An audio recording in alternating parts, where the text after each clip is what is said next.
Sup Shredders, my name is Logan aka Spiderhands and welcome to an SP Reacts where today we're going to be checking out a track from an act named Invisible Caterpillar Records titled Millie's Requiem, The Stars Above and Mournful Silence Weep. And if we switch over to here, we have ourselves a track on YouTube. This is a YouTube channel here. You can check out Invisible Caterpillar Records. There are YouTube channels links in the description, and we're going to listen through this track from start till finish, and we're going to hear what we think. Getting into it, let's go. Let's do it.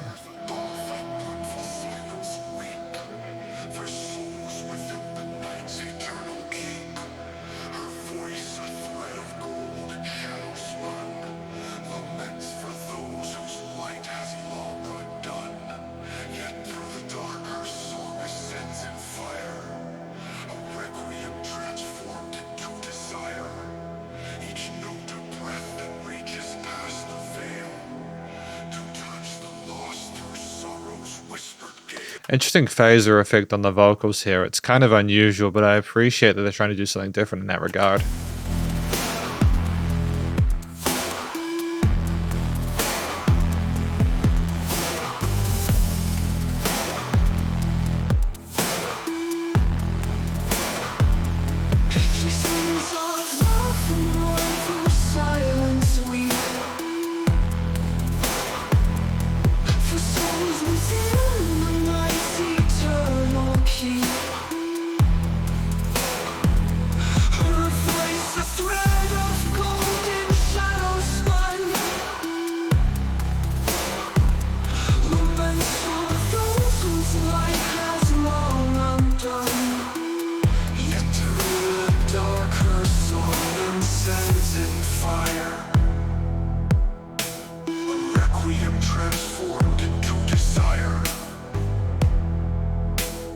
That guy kind of reminds me of Thanos a little bit.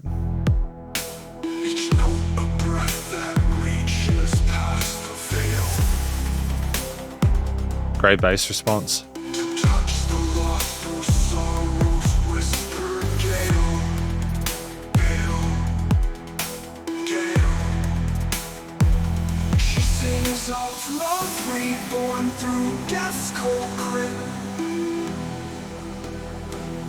And of the dawn beyond the sinking ship, her yet conceived.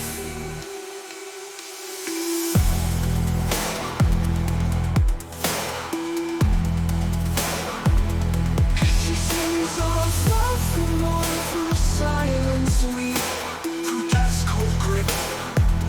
And of the dawn beyond the sinking ship, her yet conceived.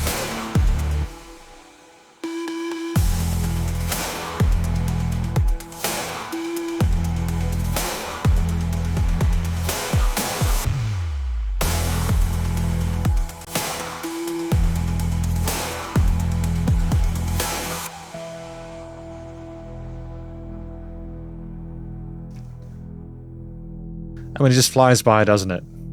It just flies by.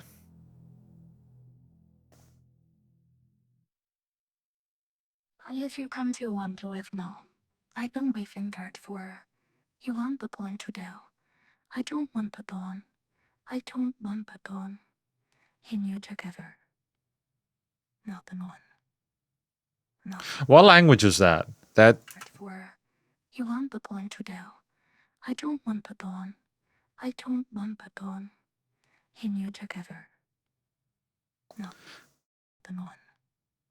yes, it's tricky to understand those words. I'm not necessarily sure if I'm getting them through clearly. I'm going to have another listen through this track really quickly, and then we're going to talk about it more in the conclusion. Because welcome to the conclusion of my review of this track from an act named Invisible Caterpillar Records. This track, Millie's Requiem, The Stars Above and Mournful Silence Weep. Now, if I was going to hazard a guess as to what this track was about, I would assume it was about the people underneath the ocean and on the ship there, the tragedy that has occurred to them. They talk about people weeping and stuff like that in there, and the Requiem transforming into this. You just get the impression, especially with the way that we're singing here, that we kind of regret the position we're in and that we are just really unhappy about it. A further elaboration of it, according to the person who wrote this track, is that Millie, the main character within this piece, was time-napped during the Numinous and Archimedes concert on February 30th, 1912 at the Hippodrome in London and brought to 2020. In 2021, she found out about the deaths of her contemporaries in the Titanic disaster and wrote the song. So that does make sense. So effectively, it is about a sense of a grieving process for the people involved with it within this, for Millie, all the people that they've lost. So I think that the video does connect to the story quite well. I'm not sure how much of it is procedurally generated. I know that Innuminus and Archimedes do get involved with that kind of stuff, and I've listened to a lot of music from them in that regard. But I still think it's really cool. The vocal style is you get most of the words through clearly. I wasn't sure about that part at the end, but most of the words come through quite clearly. I think that what happens here that I appreciate is that we do have like this kind of filtering, phasing effect on it, which just sounds interesting. The notes match the arrangement. There's no issues in regards to how they interact or coalesce. It's pleasant to listen to. There's a nice coloration to it. And it is kind of synthetic sounding, but then a lot of this track is within that range, and you get this kind of futuristic look back at what occurred with the Titanic. It kind of makes sense you transfer it like that. I think that, like, compositionally, this track consists of synth patterns, some basses, some drums, some synthetic elements. If we go back to the beginning, you have this kind of like almost oceanic reverb-laden parts there with like almost like a radar in the background kind of slightly pinging off. And it resonates in a way where it provides this ground bed and misty environment for the vocals to sit in before everything starts to pick up in the latter bit. I like the fact that later on, when the drums come in, that there's almost an Imagine Dragon-esque kind of punchy kick snare pattern there, some cinematic elements with the way they kind of fade off with the tails there. And the bass is huge. There's such a sense of body and scaled and scope to it that it does really almost feel like what's weighed the Titanic down in terms of heaviness. I mean, like, you have these wonderful sort of like towers and rises going between parts as well, which, to be honest, sounds very much like a lot of music you get within the pop spectrum today. But it also works almost in an industrial situation there. You can kind of use this music across a wide variety of functions. So I think it's got a lot of utility there. The actual theme is not overcomplicated. You have slight variations in the bass lines, but they stick within this key and scale shapes of it. And then, of course, you've got that bum, bum, bum, little transfers and transitions moving across. And there's nothing but love for it, man. I like the fact that we have these little breaks and we don't have the drums all the time. And we allow there to be space within the composition for things to float, like the people in the ocean. There's a sense of foreboding overall with the lower element of that bass there. Almost like there's a sense of danger with the position they're in, and that Millie needs to be careful. Even though they're in danger and they're weeping, there's almost no way that these people could have avoided their fate.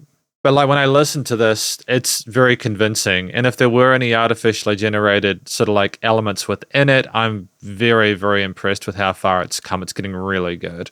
Thematically, again, with the minor leaning there, with the amount of room and space for the mistier synth pads and everything like that, without any specific leads over top of the vocals, it's meant to be someone telling the story from their perspective or from like the people below's perspective.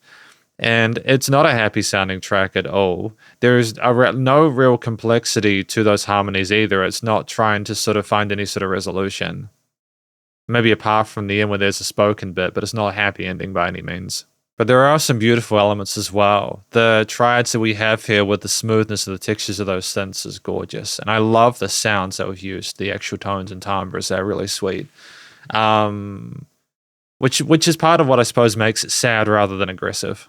The studio production, recording, mixing, mastering, though, is tight. Really happy with the way things are handled in that regard. You can hear the vocals clearly, the bass and drums and the synth pads and 808s and all the other sort of more sort of cinematic elements are nicely niched. There is dynamic range. Things aren't the same loudness all the time. You can just kind of, it flows over. It's a very smooth experience, even with the occasional stop-starts. And I think that it carries the theme well, and it's a great first impression if you're new to this kind of music. But thank you very much for watching my review of this track from an act named Millie's Requiem. The Stars Above and Mournful Silence Weep from Invisible Caterpillar Records or Innuminus and Archimedes, and hopefully you enjoyed it. If you Did please do go check out their various social medias and YouTube page and stay cool and stay safe. And please remember to support your local musicians and artists at this point in time, as need the help more than ever with all the crazy stuff going on in the world. And I'll catch you in the next reaction video, I suppose. Spiderhands out.